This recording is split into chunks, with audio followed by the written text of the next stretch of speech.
If you like the video, make sure to like, subscribe, and comment. For more videos like this. What is the creepiest unexplained experience you ever had?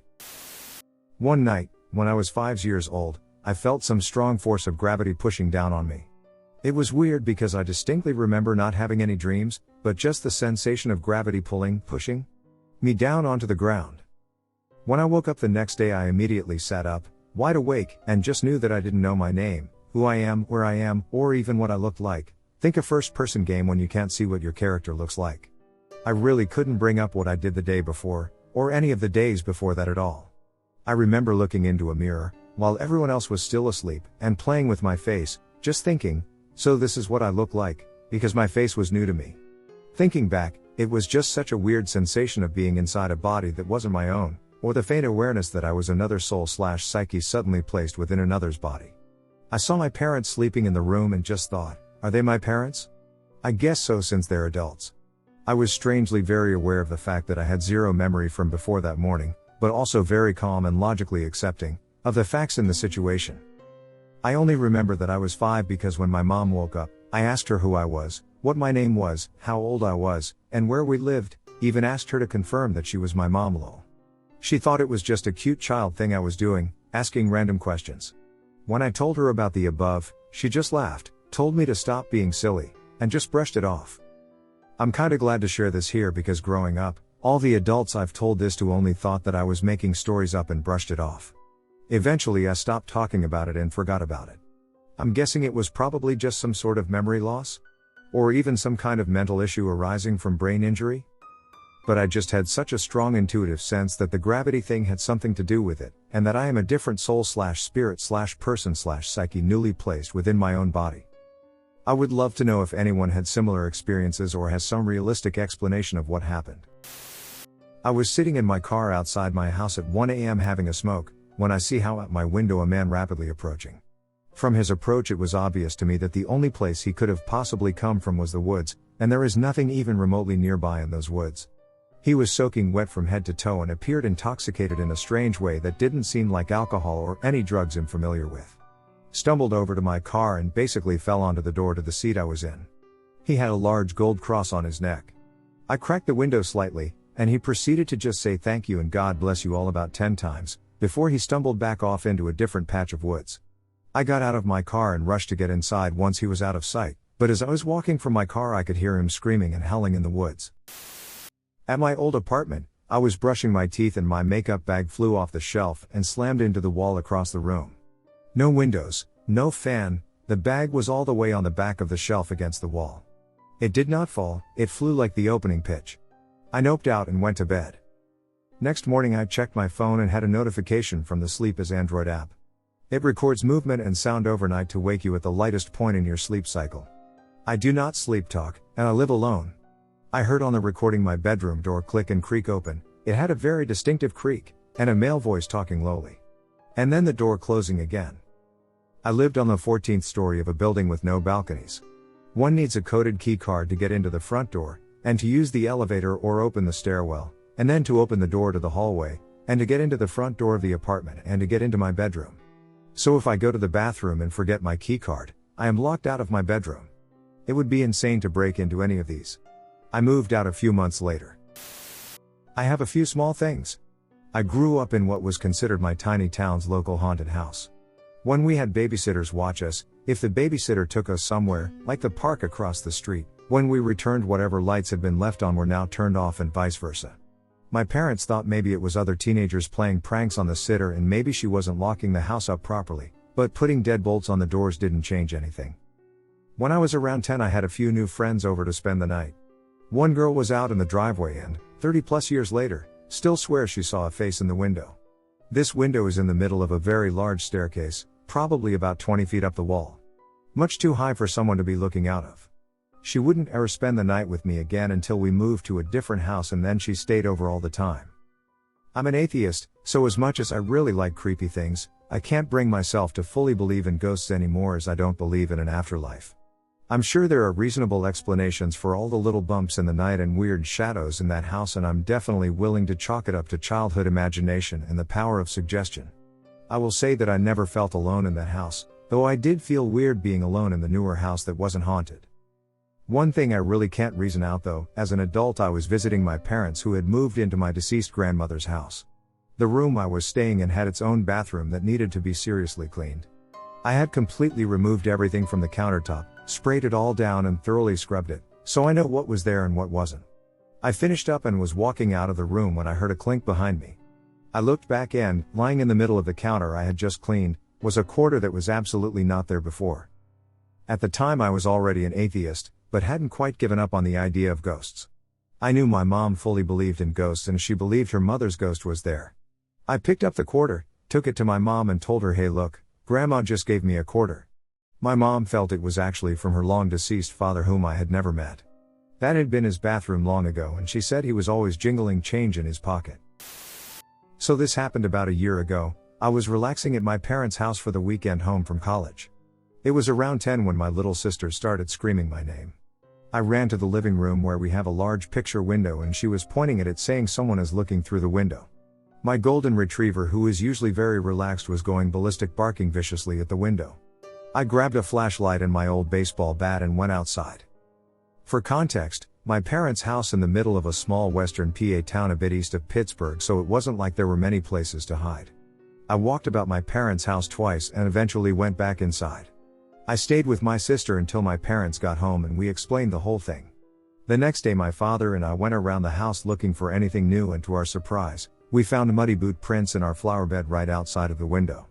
We called the police immediately and told them the whole thing. The police mentioned there was a previous report of some drug addict who walks around at night who they were actively looking for.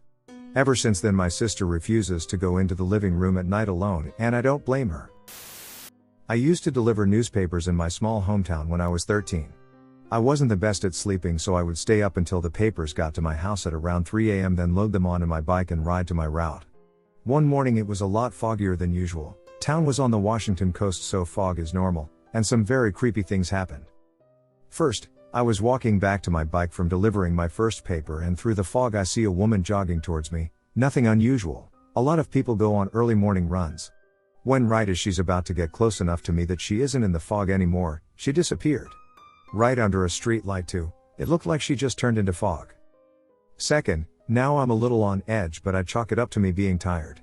I'm about halfway through my route and I'm riding up towards the house I hate delivering to because there's no lights at all and it's right by the woods. I deliver the paper, hop back on my bike, and the next thing I hear is a blood-curdling scream. So loud I almost fell over. It sounded like a woman being murdered terribly. I rode as fast as I could away and heard the scream a few more times in the distance. Last, extremely scared at this point and still very foggy out. I come up to my last house and I hear what sounds like a little girl talking behind me. I turn around and see a girl run behind a tree to hide. I push the paper into the slot and start to walk over to where she ran. In my head I was thinking it was way too early and too dark out for a small child to be outside. I hear her laughing behind the tree as I'm getting closer. I look behind where she should have been and nothing was there.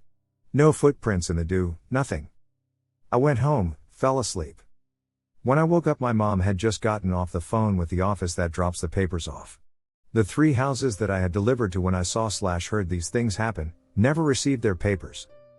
I ended up switching routes to a different part of town a week later. So this happened back in like 2007. I was living at home and my parents had left me in charge of my younger bro while they were on vacay, who was a junior in high school. One day around 1 a.m. I pulled up to the driveway with a friend in the car with me. I lived in the middle of the street, which was a bit of a steep drive and a real bitch to walk. It ended on a dead end and the only entrance was Aldi at the bottom. So with my car's headlights I saw my brother had left me a present on our front lawn. A pile of beer bottles him and his idiot friends had left for no reason. Walking over annoyed I started to pick them up as I heard a bell ring through the air. It catches me off guard at being so late and everything, so I turn around towards the sidewalk. Now none of my neighbors had their lights on really. It being so late, but I saw this almost too clearly. A little blonde-haired girl, no more than 5 to 7 years old. She was riding a pink bike with a pink helmet. A nice white jacket on her as she rode past me, her eyes never looking at me. Like I said, it was a steep dead-end street. There was no way we wouldn't have seen her on our way up the street. Especially that soon after I had just pulled up. I wanted to say something to her, ask her where her parents were. Hell, ask her if she was lost or needed some kind of help. But it was too strange and the words just caught in my throat, so all I could do was watch as she rode away. Almost fading up the street, my friend came out of my car freaking out cause he saw her too. We both just looked at each other and ran into the house. I lived on that street for over 15 years. I'd never seen that girl before or again after that. Friend and I broke into an abandoned house as teenagers for some laughs. House was totally fucking ransacked top to bottom, clothes shredded up and packed into piles like little makeshift beds, which is weird because this place was out in the middle of nowhere by my parents' house out in the country. About 15 miles from any sort of town, so seeing this place with makeshift beds made me very, very uneasy. That means people are there sometimes, but nobody could live like that. It's just not possible. No running water, boarded up at every end, everything covered in dirt and grime. There was a closet full of wet rocks. I'm saying wet. Like someone was actively watering a too tall pile of river rock. Where did they even get river rock? In a closet. And watered them like a plant. Also means someone was actively there. Ike why, but we decided to go upstairs, more shredded cloth nests and 2 made beds. Made beds. And then we saw it. A room attached to the bedroom upstairs, floor littered with clothes evenly except for a cleared out circle in the center of the room and a wooden stool sitting there. And on the stool? A fucking baby doll, dismembered limb from limb and every limb nailed to the stool with gutter nails. That's when we just ran. Remembered valuable details, the house had potted plants that were alive. Green and thriving. And I also took something from the house, a little book of matches that were about half used, but no safe place for a fire and no candles. It was Halloween when I was probably 8 to 12 years old. I had just returned home with my loot and first thing I did was go to my room, shut the door and start digging into it. I was sitting, crisscross applesauce, in front of my closet, with a folding door, which was open. The closet was in the corner of my room and my back was to the folded open closet door. While eating the candy I was playing with action figures. It couldn't have been more than 5 minutes in when I picked up a sucker. It was one of those mystery flavored ones. Me, wanting to eat as much candy as I could, didn't have the patience to finish the sucker. I didn't want to just bite into it because I wanted to come back to it later, so I wrapped it back up in its wrapper and set it on the carpet right in front of my right knee. I grabbed another candy, I think it was a Reese's, and continued to play with my action figures. I hadn't even finished chewing the Reese's yet when a sucker fell from the ceiling straight above my head and onto my lap. I was really confused and wondered how a sucker fell from the sky. Then I see the wrapping, it was identical to the mystery sucker I half wrapped moments before. I looked down to my right knee to see the sucker has now vanished. I ran out of my room like a bat out of hell. Parents didn't believe a sucker fell on me and I refused to enter my room for at least a week. I still have no idea how the sucker went from the floor to falling in my lap. No one else was in the room with me. I wasn't playing rough with the action figures, so I know I didn't hit the sucker causing some weird reaction to fling it in the air. I always had a weird feeling about that closet and always tried to avoid it. I lived in this super creepy house built in the 80s for 16 years. Things would go missing and appear in the sketchy closet in the basement, and my dogs refused anything to do with the basement. My entire family had sleepwalking episodes that would take us either outside or into the basement. My mom refused to acknowledge or talk about the weird happenings because she didn't believe in the paranormal or anything like that. Given that, I was around 7 or 8 when one of my creepier experiences happened. I went upstairs to use the bathroom, which is in between my brother's rooms. There's no light on it, I'm trying to look for one while having to pee really bad. I find the switch and flip it and it shorts and I'm like scared because the bathroom is pitch black except for the faint moonlight through the windows. So I'm cautiously moving up to the toilet and I look out the window and see this white mass moving towards me. It was semi-transparent and I was so mesmerized as it took form into a sheet ghost in front of me and lifted me through the window. It felt like I left my body, I was so weightless, and I flew from my house past my backyard and into the neighborhood over that I had never been to. And then it just went black and I was in my bed with my hands folded on my stomach staring at the ceiling. My brothers had been looking around for me for dinner and they had checked my room twice and I wasn't there, and then all of a sudden I was there. I also didn't respond to them calling my name for 2 minutes and just kept staring up in awe. The creepier part was that the neighborhood that I had never seen looked exactly like what I saw as I was flying. I have always been a bit afraid of the dark, even now, and this summer I decided to try to challenge that fear a bit. Behind my house is a forest which drops into a ravine, then down another and so forth, probably a couple 100 feet. At the base is a bike trail, taken one way you head towards the cities, the other towards the river valley and more woods. Several years earlier this latter route had been closed down due to the trail eroding away, large sections washing down the cliffs which formed this lower part of the ravine. I packed up a small bag with some water and such. I planned to go for a nice little hike, and for whatever odd reason felt compelled to take a large knife I bought at Walmart a few years back with me as well. The sun was beginning to set and off I went, first walking along a highway, then cutting sharply to the left and down a hill, the dim bike trail coming into sight at the bottom. I used to walk this path frequently, and even since it had been closed. It ran straight as an arrow, and after several hundred yards, a view over the river valley became visible. The vegetation now, however, completely sealed the gravel path off now, forming what was essentially a meter-wide tunnel through the now rapidly darkening woods. Continuing on, the path began to taper, the foliage pressing closer now on all sides. I remember marveling at how nature took no delay in reclaiming the once well-manicured trail. Seeing a clearing ahead and wishing to make use of the little light I had left, I paused a while, crouched down in a Slav squat, took a few sips of water and took in the silence as I smoked a cigarette. The path in its current state felt claustrophobic, the muggy summer heat did little to comfort me either. I scanned the forest around me, stillness, silence. I now carefully proceeded forward, taking care that my footsteps made minimal noise.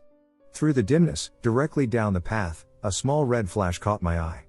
Abruptly stopping, I strained my eyes and sought for its source. At this point, now deep in the forest, I was feeling quite spooked, and at this time of night, there really should be no reason for someone to be down there, myself included. Steeling myself, I took several steps forward when suddenly a deer shot across the narrow trail. Grasping instinctively for the knife in my bag, the deer had hardly appeared before it was gone. Still feeling uneasy about the red flash and realizing how slow I was to react, I now carried the knife at my side. Heart racing kept going. Why, I'm not sure. Up ahead stood a 7-foot-tall chain-linked fence which lay perpendicularly across the trail where the first part of the trail had eroded away, or rather, I knew it was there. Pitch blackness lay in front of me. The trail now opened up a bit more, say a meter wide, and as I approached the fence, I took another short break and lit a cigarette. Stillness, silence, feeling as though I had triumphed over my fears, I now had to decide whether to proceed or turn back, and riding this sense of accomplishment, I figure heck why not. Originally a railroad track, steep slopes ran down both sides of the now fenced-in bike trail, forcing one to climb over the fence if they wished to further. I tested my footholds and carefully began to climb. On reaching the top, I swung one leg over the fence and prepared to hop down. I glanced behind me before I did, and there stood a man. My feet slammed into the ground and I stood and faced him, fence links between us. He stood for a few moments watching me, or at least I thought. His face was indistinguishable through the darkness. Not a word was said. He took a step to the side, completely vanishing from sight, as if looking for a way around the fence. A strong sense of dread washed over me. I took a drag off my cigarette and puffed my chest out a bit to appear calm. Reappearing, the man continued to silently watch me for several moments, then turned around and slunk into the darkness, his footsteps audible on the gravel for several steps before vanishing. Drenched in sweat, my mind began spinning. He had been wearing dark clothes and long sleeves as well as black pants, extremely odd for a humid summer night. Not once did I hear someone behind me despite the several stops I had made taking care to note my surroundings, nor did the noisy gravel surface alert me to his presence. I am not sure what possessed me, but I decided my best course of action was to take him by surprise, continuing deeper in the woods in my state of terror not being an option. Vaulting back over the fence, I began a desperate sprint back the trail the way I came, the way he came. But he was gone, and that scared me even more. As I reached the hill which led up to the highway, I paused under its overpass to catch my breath. The feeling of dread entered me again. I felt like prey, something was watching me. As I reached the top of the hill, I glanced behind me, and there he was again, under the overpass. His black silhouette stood squarely facing me, unmoving. I shot through my veins. Down the highway I ran. As cars passed by, their headlights granted me periodic opportunities to check if he had continued to follow me. Unfortunately, I went straight home, and I fear whoever that was may have still been able to see how I got there. I should have tried saying something to him at the fence, but I just could not do it. I have never been down there since. Back in 2016, when I was 13, I saw a UFO. Creepily enough, I remember most details from the night. 31st of March, 2016, 9:51 p.m. I was lying on my bed playing Animal Crossing New Leaf, and I was getting kind of bored of it. Because of that, I randomly decided to look out of the French doors which lead to a small, old and crusty balcony. This is when I spotted a bright light in the sky. My immediate assumption was that it was the International Space Station, and considering British astronaut Tim Peake was currently on board of the ISS, it was a pretty hot topic in England. After noticing it, I watched it for about a minute before calling my older brother, who was 16 at the time, to come take a look, as he was also quite interested in the ISS at the time. When he came upstairs to take a look, he also looked at it for a solid minute before making the statement that's too bright to be the International Space Station. At this point, we had both become intrigued. However, we couldn't get an awfully good look as, from what I found out a few months ago, my eyesight isn't that good with long distances and we didn't have any powerful equipment, such as a telescope. Because of that, I decided to take measures into my own hands by running downstairs, grabbing a large pair of binoculars and rushing back upstairs. Despite that, there was still a problem. Because we were looking out of a French door, there would be a reflection off the glass, obscuring our vision, so I decided to open it and look out. Of course, it was pretty cold, but we were far too interested. We watched it until a little past 10 p.m., the only things we were able to make out being an array of colors and a general shape. White, gray, dark blue and purple, as well as the shape being similar to that of an A, with the points being rounded. While we were watching it, me and my brother got a huge surprise when half of the supposed UFO darted off to who knows where, leaving in a Z shape, where, on the bottom part of the Z, it curved upwards on a long line. Just like that, it was gone. Despite that, there was still one bright light left, which I'm certain was the ISS. Regardless, the whole situation freaked me out so much that I yanked the door shut and hid underneath my bed. That's not even the first time paranormal activity like that has happened around my area. When I was 16 years old and was allowed to go out to our local bars, I made it a habit to always sit and relax at a local graveyard before I headed home. I did this for a few months when one night, in a corner of my bedroom, a weird creature was looking at me. It looked like a large black dog/cow with red eyes, but somehow more fierce. It didn't seem to intend to do anything aside from just looking. I didn't want to stare at it, but I also didn't want to look away. So I just observed it for a few minutes, which also gave me time to make sure it wasn't some weird combination of clothing on a chair in the corner or some optical illusion. Eventually I closed my eyes for a few seconds, and once I looked again, it was gone.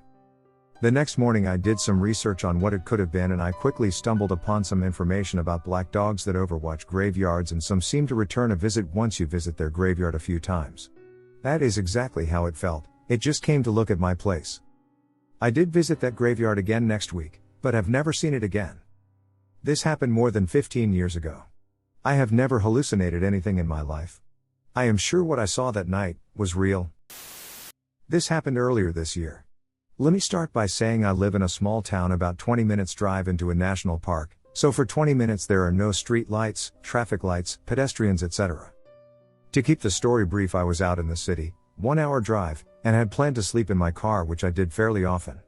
But when I returned to my car at about 2 a.m. with my friend, I felt awake and had sobered up, so I offered to drive us to my home and my friend could sleep on the couch. He agreed on the condition that we turn all the lights out in the national park and look at the stars. I concur. 20 minutes into driving and my friend is sound asleep, so when we get into the national park I have to wake him up. I turn the lights off and the car comes to a creep, and my friend sticks his head out the window and marvels at the sky while I keep an eye on any possible car lights from the front or rear to be safe. My friend is pleased, so I turn the lights back on and continue driving for another 500 meters when we see a car parked on the side of the road. This isn't uncommon in a national park. People camp, sleep, or leave their cars to walk all the time, so I think nothing of it but keep below the speed limit and check it out.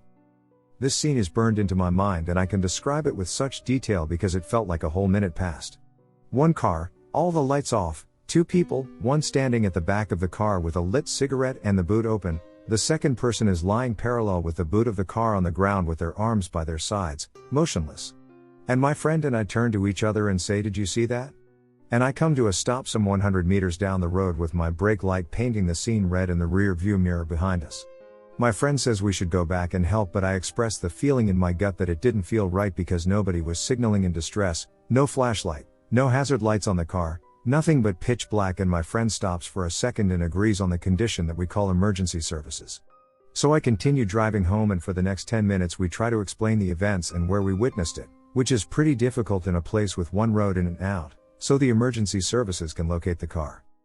We never heard back from emergency services, and upon driving back down the road, which I do often, I have noticed there are no entries to fire trails, walking trails, or anything along that particular stretch of road. It is just super dense bush on either side. My best guess is that someone was disposing of a body, and when I passed and stopped and continued driving, they packed back into the car and left, and emergency services treated it as a prank. When I was around 15, I was downstairs alone, working on a project. It was probably around 1 in the morning, and I'd been sitting at that table for at least 4 or 5 hours straight, so I was feeling really stiff and uncomfortable. I decided to take a break from my painting to go relax on the couch for a little while and watch the TV show I had on. I was sitting there for a while before I decided that maybe it was time to just call it a night. I paused the TV and turned so I could see the whole room. The living room and kitchen were fully connected, meaning that the couch I was sitting on was only a few feet to the left of the table I'd been working at. I figured that I'd just clean up my mess a bit and then head upstairs, finish tomorrow. As I gave the area a cursory glance, however, I saw a boy, around 12 or 13, standing on the other side of the table. He had messy dark hair down to his chin, fairly pale skin, and was wearing a white long-sleeve shirt. Most notably, though, was that he had no discernible face. It was just blank skin. I didn't immediately register his presence until my eyes had already swept past, but as soon as I did, I whipped around to face the place he'd been standing. He was gone. Slightly terrified, I stared, frozen, for a good 5 minutes. He didn't reappear, and I didn't know what to do. Did I wake my parents? Did I decide I was losing my mind? Did I wake my parents? My fear warred with my pride as a teenager, and eventually my pride won out. I decided not to wake my parents, because what would I even say, and instead just left and headed upstairs. I didn't clean up, and as I was heading out of the room I was mumbling to myself that I'd deal with getting in trouble for the mess in the morning, but I wasn't going to stay downstairs any longer because, nope, not happening. In response, something said. Something. I don't know what. But it was loud enough and clearly responding to what I said, so I freaking hightailed it out of there and went and hid in my room with all of the lights on. I did not go to sleep that night. I curled up in bed with my cat and waited for the sun to rise. When it did, I figured I should go and clean up my mess. It's morning now, right? Probably nothing will happen. I was wrong. The first thing I did when I entered the kitchen was go straight to the sliding glass back door next to the table and open the blinds. I was assuring myself aloud, because yes, I apparently talk to myself a lot, telling myself that, hey, it's morning, it's fine, nothing to be scared of. Right? Then something snorted in my ear. Like, a laughing kind of snort. Because apparently my obvious terror was just hilarious. I promptly noped right out of there, consequences be damned, for some reason apologizing and explaining that nope, I just couldn't handle it. Nope. I ended up going back up to my room and hiding until the rest of the household was up and about. I also ended up getting in trouble for leaving my mess out on the table, just as I knew I would. I blame that thing, whatever he was. This was about 7 years ago. My husband and I just moved into our house and had a baby. I always thought the neighbor to our right was weird. Within the first week of us living here, he had hung a noose from his front tree. I was still pregnant. From my back door I could see into their back bedroom and saw a baby changing table and baby stuff.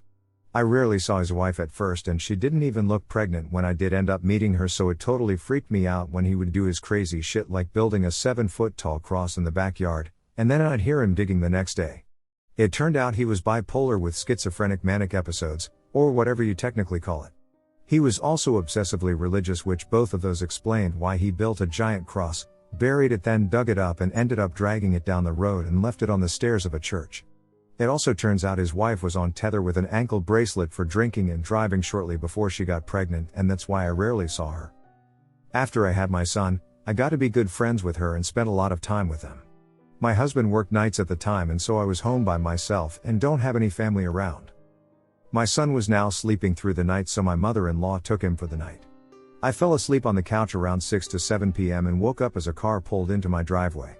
I sat there for a minute, and then suddenly my doorknob starts jiggling and they try to get into my house several times, and then I see the car back out and I swore it didn't go much further than next door or a few houses down. I locked myself in the bathroom and texted my neighbor, asking her if she'd have her husband check around the outside of my house. Instead, she sends him over. I open the door for him and start to tell him what happened, and he steps in the door and closes it behind him, which was whatever until he tells me he had been sitting outside for the past 15 minutes and nobody pulled into my driveway and nobody tried to get into my house. After that I opened the door and the only thing I saw was to get the Turns out, the neighbor to my left was also a bit bipolar and looking back, seemed to have manic episodes too. I believe she also did drugs. She was loud, obnoxious, thought she was spiritually powerful / gifted and just knew things or some shit and had no problem sharing her personal life with a total stranger, me. But she never did mention that she had a daughter my age who was moving back in with her boyfriend. And they also did meth. I now assume her and her boyfriend were high and couldn't tell the difference between my house and her fucking own until she tried getting into my house and couldn't. I still don't know why the other neighbor said he was outside and didn't see anybody. I think I slept with one eye open for the next couple of years, knowing I was sandwiched in between two very unpredictable, very mentally unstable people and their constant chaos. When I was a senior in high school, I lived way out in the country, in a log house. The whole house had a very rustic theme, including heavy oak closet doors that were made like barn doors, one part could swing independently of the other, and all the hinges were super heavy and squeaky. On the night in question, I came home from a date and my family had gone somewhere. My boyfriend agreed to come in and wait until my folks showed up. We're sitting on the living room couch, and then we hear one of the upstairs closets creak open, and then slam shut. And then we hear the same thing again.